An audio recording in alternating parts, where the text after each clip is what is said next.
This might feel like I'm ranting, but hear me out till the end, okay? And this is not a review. It doesn't deserve more than 5 minutes, so nothing. Here's what I have to say about your phone 3. Your chip, the Snapdragon 8s Gen 4. Phones in the 30,000 rupee price bracket come with that chip. They're sitting at 30,000 rupees, and you're charging nearly 3 times for that. Your software, sure, you're very smooth, you're very slick, but hold on.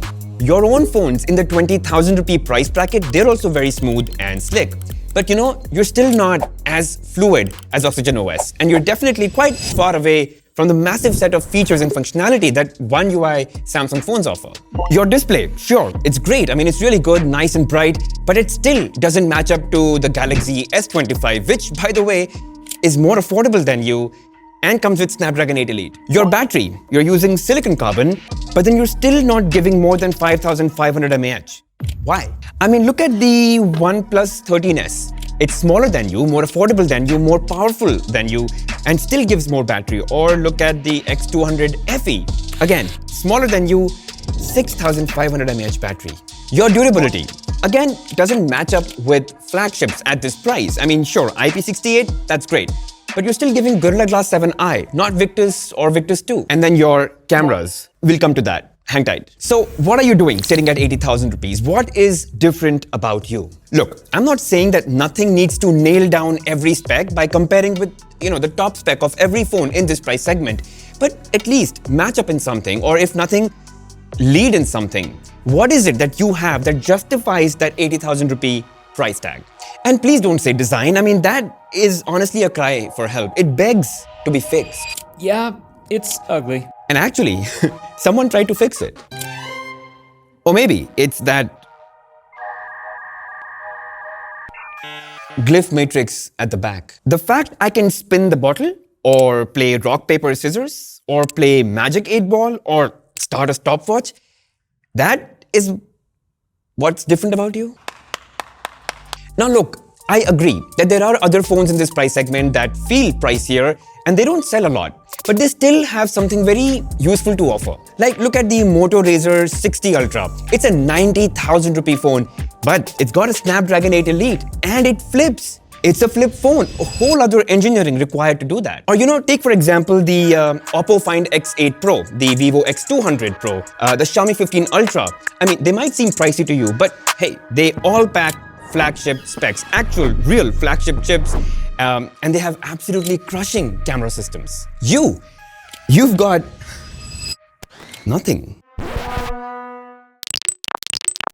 Okay, now finally let's talk about the cameras. And you know what? I'm not even going to compare it to other flagship phones. I'm just going to compare it to the iQOO Neo 10, 32,000 rupees, like less than half the price of this phone. And you know what? I'll just check the low light photos because that's where the real struggle is. First, here, look at what the Nothing Phone 3 did.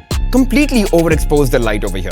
Next, you notice the slight magenta tone in the Phone 3 photos? The iQOO, it does seem much closer to the natural warm scene that it was in the night. Now this one completely knocks the Phone 3 out of the park. Just look at the sky and the details on the grille on the right. Look at this. Not only is the image a lot brighter and better on the iQOO, but notice the dynamic range. There's just so much detail in the bushes here, while the Nothing Phone 3, it's kind of all dark.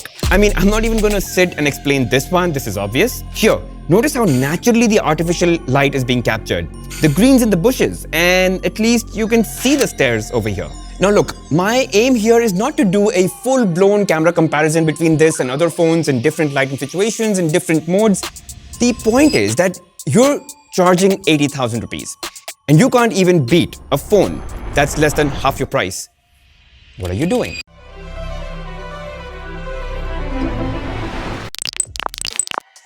Now, all of this makes me wonder, why did Nothing do this? I mean, look at the Nothing Phone 1 that launched at 33,000, the Nothing Phone 2 at 45,000, and the Nothing Phone 3 suddenly at 80,000. Why?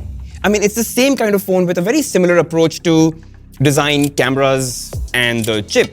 So why the atrocious price of 80,000? Why not launch it for 50 or 55,000 and call it a day? This is business! My thoughts, it feels like a marketing stunt.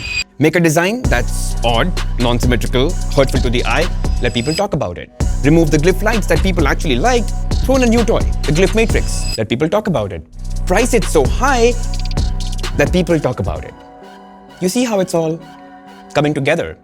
And guess what the definition of a marketing stunt is?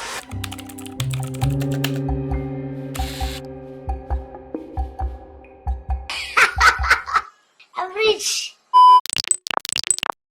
And I think this is what Nothing may have planned. Just a way to get themselves out there and use the Nothing Phone 3 as a scapegoat or a marketing stunt to attract all their attention.